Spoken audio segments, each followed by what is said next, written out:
Hello students, আমি Nitish sir জ্ঞানজ্যোতি coaching সেন্টারের পক্ষ থেকে তোমাদের প্রত্যেককে জানাই আরো একবার স্বাগত। তো স্টুডেন্টস, আজকে আমি তোমাদের সঙ্গে আলোচনা করব এনইপি 4 ইয়ার আন্ডার গ্র্যাজুয়েট প্রোগ্রামের অধীনস্থ যে সমস্ত ছাত্রছাত্রীরা বাঁকুড়া ইউনিভার্সিটির অধীনস্থ বিভিন্ন কলেজগুলোতে পড়াশোনা করছো থার্ড সেমিস্টারে, তাদের জন্য আজকে এসইসি হিস্ট্রি সাজেশন নিয়ে আমি আলোচনা করব।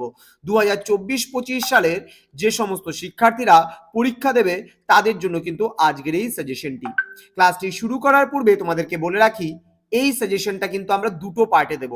10 এবং 5-এর জন্য একটা পার্ট এবং পরবর্তীতে 2-এর জন্য আরেকটা পার্টের সাজেশন আমরা দেব।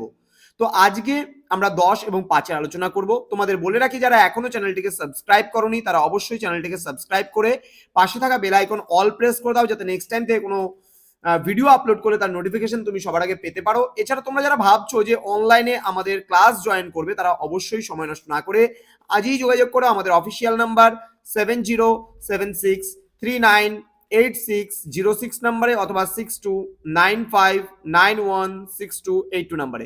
তোমাদের টোটাল কোর্স ফি দাঁড়াচ্ছে শুধুমাত্র 699 টাকা, পুরো প্যাকেজিং 6টা সাবজেক্টের। যদি কেউ একটা সাবজেক্টের ইন্ডিভিজুয়ালি নোটস নিতে চাও সেক্ষেত্রে 199 পড়ছে।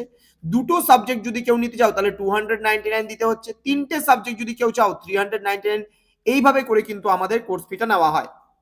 চলো জেনে নেই প্রথমত 10 নম্বরে কি কি প্রশ্ন আমাদের এবার পড়তে হচ্ছে। প্রথম প্রশ্ন, ভারতের সংগ্রহশালার উৎপত্তি ও বিকাশ সম্পর্কে আলোচনা করো। নেক্সট, কোন সংগ্রহশালা বা মহাপেজখানার ভ্রমণ ও দর্শন সংক্রান্ত বিষয়ে তোমার অভিজ্ঞতার কথা লেখো। নেক্সট, ভারতে মহাপেজখানার উন্নতির ইতিহাস সম্পর্কে আলোচনা করো। নেক্সট রয়েছে ভারতে মহাপেজখানার উপাদান সংগ্রহের পদ্ধতিগুলি সম্পর্কে আলোচনা করো। নেক্সট, লেখাগার বলতে কি বোঝো, লেখাগারের শ্রেণীবিভাগ করো। নেক্সট, মহাপেজখানার সংজ্ঞা লেখো। ঐতিহাসিক অধ্যয়ন ও গবেষণায় এর ভূমিকা কি তা আলোচনা করো। নেক্সট রয়েছে সংগ্রহশালার বিভাগগুলি সম্পর্কে আলোচনা করো। নেক্সট, সমাজে সংগ্রহশালার ভূমিকা আলোচনা করো। নেক্সট, সংগ্রহশালার সংরক্ষণ এবং প্রদর্শন সম্পর্কে আলোচনা করো। নেক্সট রয়েছে ভারতের জাতীয় মহাপেজখানা সম্পর্কে আলোচনা করো। নেক্সট, তোমার মতে শিক্ষা ব্যবস্থার প্রসারে আর্কাইভ দ্বারা কি কি ভাবে প্রচার করা যেতে পারে তা আলোচনা করো। নেক্সট আমরা চলে আসবো প্রশ্নমান 5-এর জন্য। প্রশ্নমান 5-এর জন্য তোমরা কোন কোন প্রশ্নগুলো পড়বে। প্রথম প্রশ্ন, গ্রন্থাগার ও মহাপেজখানার মূল পার্থক্যগুলি কি কি তা আলোচনা করো। নেক্সট, ইতিহাস অধ্যয়নে সংগ্রহশালার গুরুত্ব আলোচনা করো। নেক্সট, সংগ্রহশালার দ্রষ্টব্য বস্তু কিভাবে সংগ্রহ করা যায়। নেক্সট, ভারতের পাণ্ডুলিপি সংরক্ষণের দেশীয় পদ্ধতি সম্পর্কে আলোচনা করো। নেক্সট, উত্তর ও ঔপনিবেশিক ভারতের জাদুঘর পুনরুদ্ধারের প্রক্রিয়ায় কি কি অসুবিধা হতে পারে। নেক্সট রয়েছে মহাপেজখানা তথ্যাদি সংরক্ষণের পদ্ধতিগুলি কি কি তা আলোচনা করো। নেক্সট রয়েছে লেখাগার কিভাবে নিবন্ধীকরণ প্রক্রিয়াকে সাহায্য করে। নেক্সট, ভারতে অবস্থিত সংরক্ষণাগারের বিভিন্ন প্রকারভেদগুলি সম্পর্কে আলোচনা করো।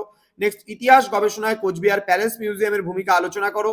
নেক্সট, কি কি সমস্যার সম্মুখীন হতে হয় জাতীয় মহাপেজখানার নথিপত্র সংরক্ষণ করতে। নেক্সট, সংগ্রহশালার বিভিন্ন কার্যাবলী লেখো। নেক্সট রয়েছে ভারতের জাতীয় মহাপেজখানায় নথিপত্র কিভাবে সংরক্ষণ করা যায়। নেক্সট, ডিজিটাল আর্কাইভ মানে কি, এটি প্রাচীন সময়ের অধ্যয়নে কিভাবে সাহায্য করে। নেক্সট, ভারতের স্বাধীনতা সংগ্রামের ইতিহাস রচনা আর্কাইভের গুরুত্ব বর্ণনা করো। তো এই ছিল তোমাদের 10-এর এবং 5-এর সাজেশনস গুলো। আমরা আগামীকালকেই নিয়ে আসবো তোমাদের জন্য 2 মার্কসের যে সাজেশন গুলো থাকবে সেগুলো নিয়ে। তো স্টুডেন্টস, জ্ঞানজ্যোতি কোচিং সেন্টার অফিসিয়াল ইউটিউব চ্যানেলটি যারা সাবস্ক্রাইব করেনি তারা অবশ্যই চ্যানেলটিকে সাবস্ক্রাইব করে আমাদের সঙ্গে থাকো। তোমাদের উজ্জ্বল ভবিষ্যৎ গড়ে তুলবো আমরা, এটাই কিন্তু আমাদের প্রতিশ্রুতি। দেখা হচ্ছে খুব তাড়াতাড়ি নতুন আরেকটা ভিডিও নিয়ে। তোমরা প্রত্যেকে ভালো থেকো, সুস্থ থেকো। Thank you so much. Thanks for watching after all. Thank you.